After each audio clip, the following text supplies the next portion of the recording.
तो कैपेसिटर का एक दूसरा नाम है, कैपेसिटर का एक और नाम है, साधारण बोलचाल की भाषा में इसे कंडेंसर भी बोला जाता है।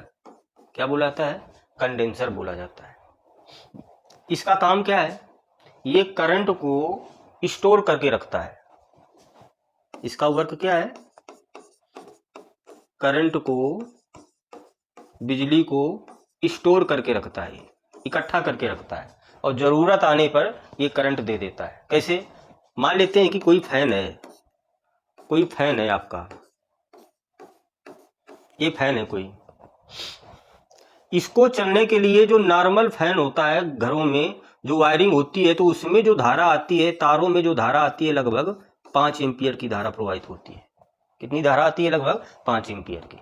अब ये 5 एम्पियर धारा इतनी कम है कि ये फैन के रोटर को घुमा नहीं पाएगी, क्योंकि फैन को स्टार्टिंग में चलने के लिए अधिक करंट की आवश्यकता होती है। फैन को स्टार्टिंग में चलने के लिए अधिक करंट की आवश्यकता होती है। जो 5 एम्पियर धारा क्या है, बहुत करंट बहुत कम है। तो क्या करते हैं, इसमें फिर हम क्या लगा देंगे? कंडेंसर यानी कैपेसिटर लगा देते हैं इसमें। अब कैपेसिटर क्या काम करता है? ये बिजली को क्या किए? स्टोर किए, इकट्ठा किए हुए। तो अगर कैपेसिटर नहीं लगा तो बटन को ऑन करेंगे तो फैन नहीं घूमता, क्योंकि 5 एम्पियर उस फैन को घुमा ही नहीं पाएगी।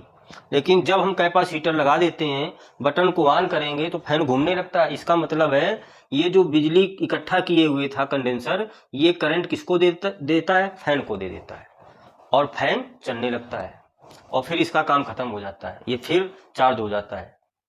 तो ये बिजली को स्टोर करके रखता है। स्टार्टिंग में, सिर्फ स्टार्टिंग में ये काम करता है, थोड़ी देर के लिए काम करता है, और जैसे रोटर एक बार घूम गया, फिर ये फैन 5 एम्पियर करंट से ही घूमता रहेगा। तो ये जो कंडेंसर होता है या जो कैपेसिटर होता है, बिजली को क्या करता है? स्टोर करके रखता है। इसे क्या कहते हैं? कैपेसिटर।